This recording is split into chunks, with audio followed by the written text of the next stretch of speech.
Kakinada Samarlakota ADB road bridge పై వినాయక చవితి పూజకు కావలసిన ప్రతి 21 రకాల రావి, మర్రి, మద్ది, మాచిపత్రి, వాకుడు, మారేడు, గరిక, ఉమ్మెత్త, రేగు తదితర మొక్కల పత్రి అందరికీ అందుబాటులో ఉందని పౌర సంక్షేమ సంఘం కన్వీనర్ దూసర్లపూడి రమణరాజు ఎద్దేవా చేశారు. సామర్లకోట రైల్వే వంతెన వద్ద కూడా మినీ వృక్ష సంపద ఉందన్నారు. 100 ఏండ్ల కాలం పదిలంగా ఉండవలసిన బ్రిడ్జెస్ 50 ఏళ్లకే శిథిలం కావటం వల్ల జరుగుతున్న వినాశనం కంటే ప్రకృతి పర్యావరణ పరిరక్షణ గ్రీన్ బెల్ట్ పెంపు చేయలేకపోతున్న జిల్లా యంత్రాంగానికి ఏమాత్రం మాట రాకుండా ఆర్ఎండ్బీ శాఖలో లోటు తీర్చడమే గొప్ప విషయమని రమణరాజు అన్నారు. కుటుంబ ప్రభుత్వం మంత్రులు, జిల్లాకు చెందిన డిప్యూటీ సీఎం, ముఖ్యమంత్రి ఏడీబీ ఓవర్ బ్రిడ్జ్ మీదుగా వస్తే తప్పనిసరిగా ఆగి వంతెన మీద పర్యావరణ పరిరక్షణ చేస్తున్న ఆర్ఎండ్బీ అధికారులను, జిల్లా యంత్రాంగాన్ని ప్రత్యేకంగా అభినందించి ఆగస్టు 15కి ప్రభుత్వ అభినందన పత్రాలు ఇప్పించాలని సూచించారు. సామర్లకోట రోడ్లో ఇటీవల ఏర్పడిన గోతుల్లో కూడా మొక్కలు నాటితే వర్షాకాలంలో నీరు నిల్వ చేయాల్సిన అవసరం లేకుండా వృక్ష సంపద పెరిగే అవకాశం ఉంటుందన్నారు. కాకినాడ 2 టౌన్ ఓవర్ బ్రిడ్జ్ మీద కూడా ఇదే వృక్ష సంపదను ఏళ్ల తరబడి పెంపు చేయడం వల్ల 50 ఏళ్లకే షష్ఠి పూర్తికి చేరిందన్నారు.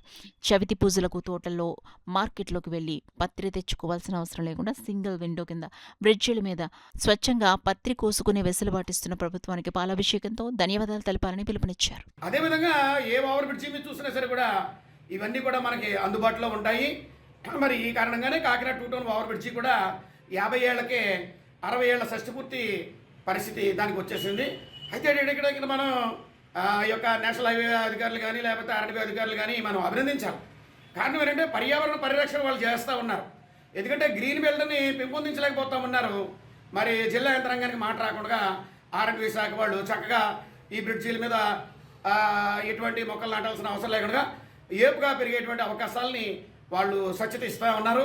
మరి కేంద్ర ప్రభుత్వం కానీ రాష్ట్ర ప్రభుత్వం కానీ వీరి సేవలు గుర్తించి ఆగస్టు 15కి అభినందన పత్రాలు, అవార్డులు ఇస్తే కూడా చాలా బాగుంటుంది.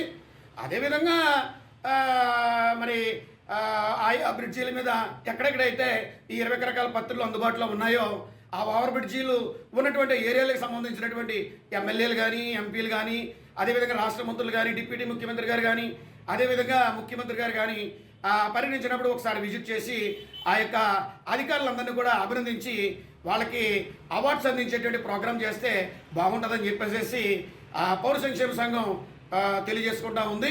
ఎందుకంటే మనం పర్యావరణాన్ని కాపాడలేనటువంటి పరిస్థితి ఉంది కాబట్టి బ్రిడ్జీల మీద వాటంతటా అవి పెరిగేటువంటి ఈ యొక్క రావి, మర్రి, మద్ది, మాచిపత్రి, మారేడు, గన్నేరు, ఉత్తరాయణి, మరి రాబోయే కాలంలో ఇంకేముంది, శ్రావణ మాసం, భాద్రపద మాసం, వినాయక చవితికి పత్రి కావాలి.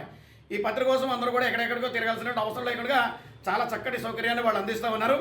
వాళ్ళైతే మరి ఈ రకమైన కార్యక్రమాలు చేస్తారు కాబట్టి పాలాభిషేకాలు చేసి అభినందించాల్సినటువంటి పరిస్థితులు కూడా ప్రజల్లోంచి ఉన్నాయనేటువంటి విషయాన్ని చెప్పడానికి ఏమాత్రం కూడా పౌర సంక్షేమ సంఘం సందేహించడం లేదు.